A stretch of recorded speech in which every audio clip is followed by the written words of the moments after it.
आज हम बात करेंगे चैप्टर 4 एनिमल किंगडम के ट्रिप्लोप्लास्टिक और डिप्लोप्लास्टिक ऑर्गेनिजम्स के हेडिंग के बारे में। इसके पहले वाले वीडियो में मैं सिमेट्री तक आप लोग को पार्ट 1 में बता चुका हूँ। अब बात करते हैं डिप्लोप्लास्टिक और ट्रिप्लोप्लास्टिक। ये होता क्या है, पहले ये जानिए कि ये एक जर्म लेयर है। जर्म लेयर, अब मैं बता दूं आप लोग को कि जर्म लेयर क्या होती है। Germ layers are the group of cells belonging of a unit during early stage of embryonic development. There are two types of germ layer organisms. First है, इसमें जर्म लेयर के बारे में नहीं दिया लेकिन मैं आपको बता देता हूँ। फर्स्ट है डिप्लोप्लास्टिक। ये डिप्लोप्लास्टिक क्या होता है? डिप्लोप्लास्टिक ये कोई है एक्टोडर्म,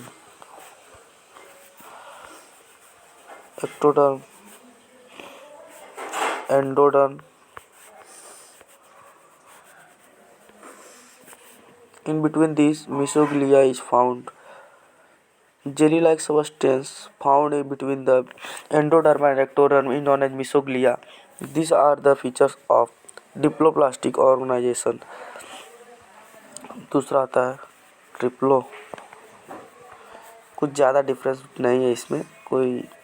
ट्रिप्लो ये होता क्या है?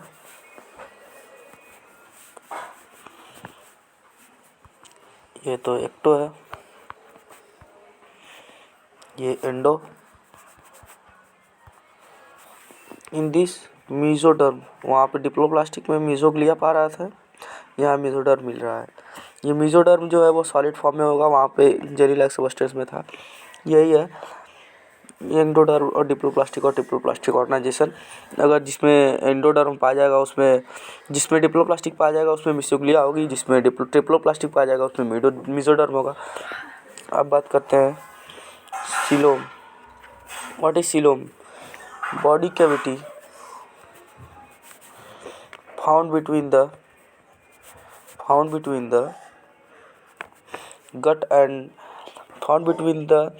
gut wall and body wall is known as the body coelom.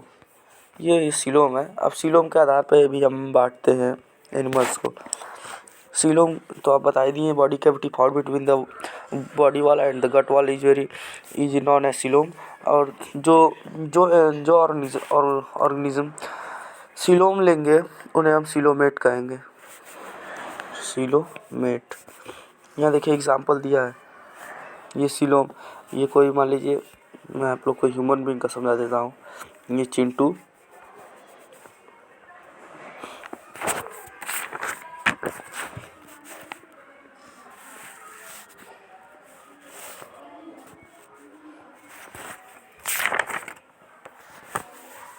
ये माउथ से एनस तक,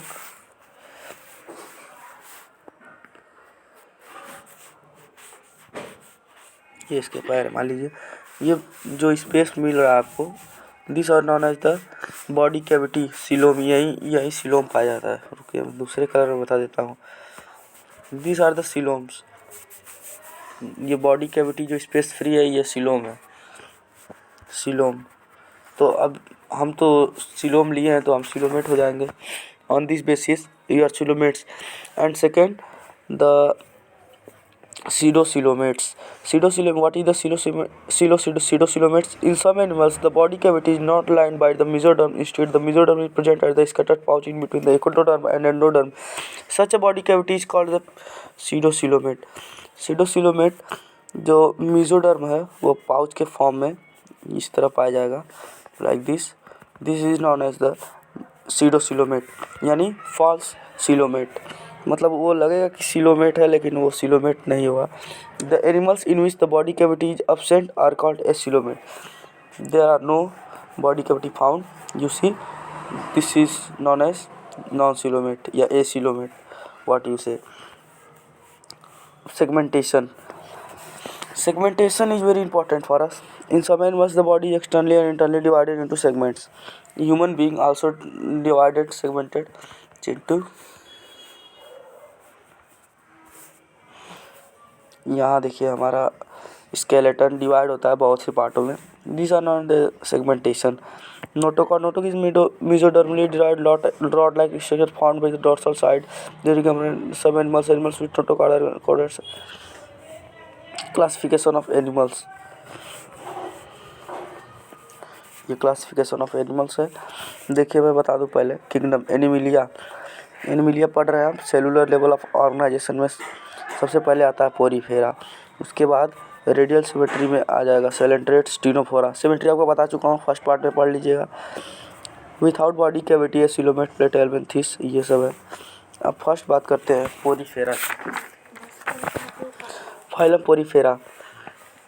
फाइलम पोरीफेरा ये फर्स्ट पार्ट में बना देता हूँ आपको फाइलम पोरीफेरा का। Phylum Porifera they are the first point multicellular animals body cellular level. Second point diploblastic animal asymmetrical. Third point pore bearing animals and fourth point is sessile, यानी sessile means fixed, they are fixed and mostly marine. Water transport और canal system are present. What is water transport and canal system? Water canal system ये होता है, ये मान लीजिए Porifera है, ये सबस्ट्रेटम मतलब बेस जहाँ पे ये है, इस पे यहाँ पे एक ओस्टिया पाया जाता है। ओस्टिया से यहाँ पे ओस्कुलम पाया जाता है, ओस्कुलम।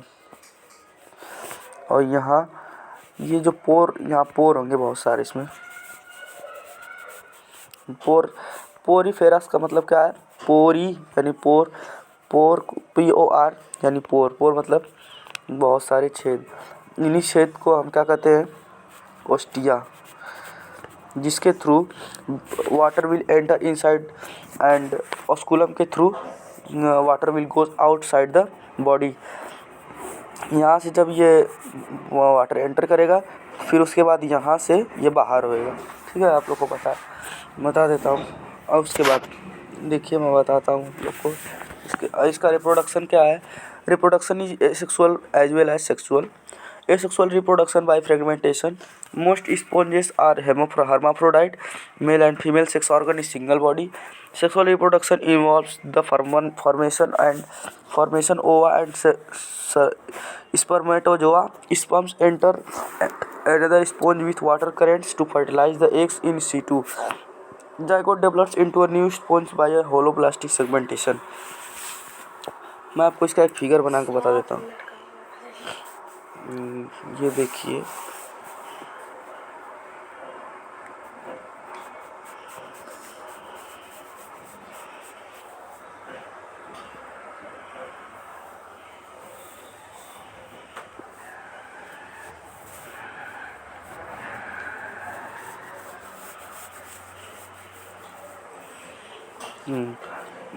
here is osculum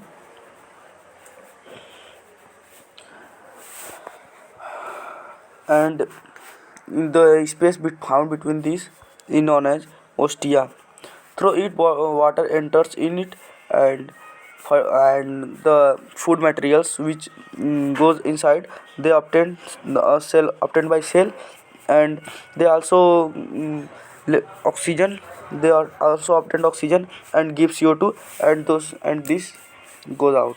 This is the life cycle of Porifera.